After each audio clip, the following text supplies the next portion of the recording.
Welcome to the first episode of the Financial Freedom Show, where we talk about myths, risks, tips, and what you can do in your journey towards financial freedom.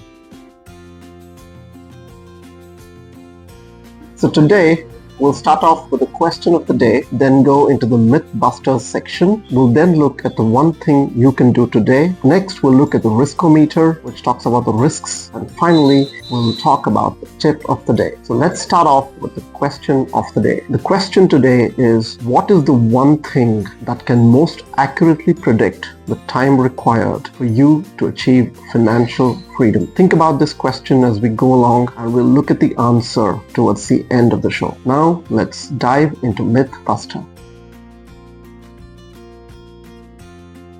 So the myth we're talking about today is, I can achieve financial freedom just by quick career growth and higher paying roles or jobs. Now, this is not true because of many reasons. One of the main reasons is our spends increase as our incomes go up. This peer pressure to spend more, to lead a more luxurious life. If other people are buying things, we're also compelled to do so. If our incomes are increasing, our families and we ourselves ask, if I can afford it, why should I not buy it? This also leads into the second reason of why this myth is not true, and that is, we fall into bad financial habits. This includes getting into too much debt or taking too much credit because we anticipate being able to pay back easily as we expect our incomes to rise quickly over time. It's a never-ending spiral which is very difficult to get out of, and it often goes out of hand. So if you look at the graph of income, spends and wealth, spend is very close to your income. Even if your income rises over time, your spends also would rise proportionately, and you can see that your wealth struggles to rise. It almost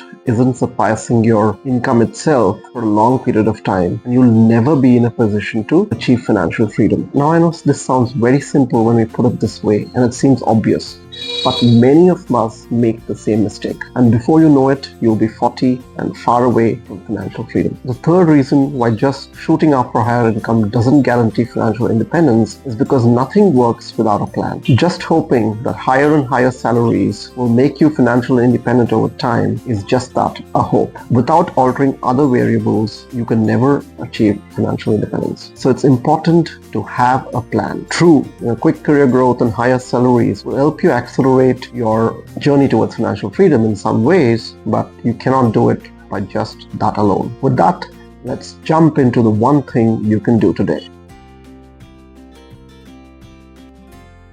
One of the chief obstacles for financial freedom, as we've already seen, is bad financial habits. And the one thing you can do to control that is to log and categorize your spends. The first advantage of doing this is that it throws light on where you're spending your money, how much you're actually spending, and how much you really need to spend. A lot of times we spend on unnecessary things without even knowing it, and this is only revealed when you look at the data. For example, if this is a typical categorization of your spends, and you look at the bottom of your list and you're spending 20% on shopping every month, then you really know that there's something wrong and it's a bit too much. Now, we inherently know when you're spending a little bit too much, or maybe on a few things or in general, but unless you dive into the data, you don't actually take any action. So the one thing you can do to move forward in the journey of financial freedom today is to categorize your spends and take a hard look at the data. And now let's look at the Riskometer. So one of the ironical risks of focusing too much on financial freedom is that you run the risk of not at all living your life in the present. After all, the present is also part of your life, and you can't spend many years of your life totally unhappy.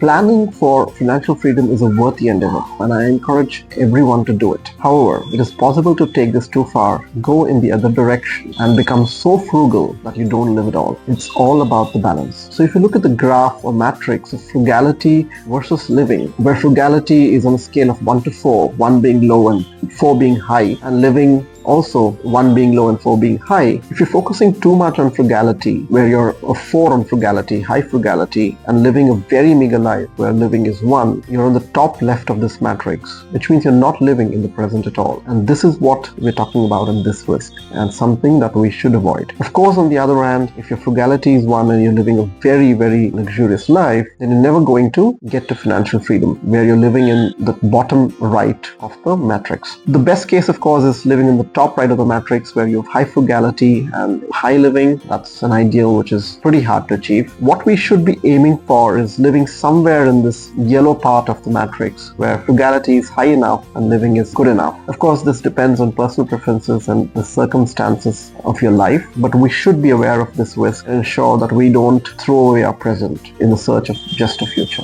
The other risk of tilting the balance too much in favor of frugality is that you may grow tired of it and one day revert to the other end of the spectrum where you just start spending a lot and cut short your path towards financial freedom. So be aware of this risk. And with that, let's look at the tip of the day. The tip for today is create a separate spending account. So very often we operate with one bank account where all of our income, for example, salary or everything else comes in and then we spend from the same account. What I'm advocating for is to create a separate spend account. So you have one income account and you take a certain amount, which is the budget for your month, and transfer it to your spend account. And all your spends for the month go from this particular account, including your credit card spends. So what this does is it forces you to keep a budget for the month because you need to know how much to transfer to your spend account. It also automatically simplifies things. You know how much you're spending and you kind of forced to stick to the budget because you're spending everything from your spend account. And it actually stops unnecessary spends because of this mechanism. So I urge you to create your spend account today. And now let's go back to our question of the day. What is the one thing that can most accurately predict the time required for you to achieve financial freedom? And that one thing is savings rate. Savings rate is the percentage of after-tax income that you can save. Yes, it's true that savings rate alone can predict how quickly you can achieve financial freedom. If you're interested in the details of how this works, I've already made a video on this. Please check it out. And with that, we come to the end of the first episode of the Financial Freedom Show. I'll see you soon in another episode with more myths, risks, tips, and things you can do. Bye-bye.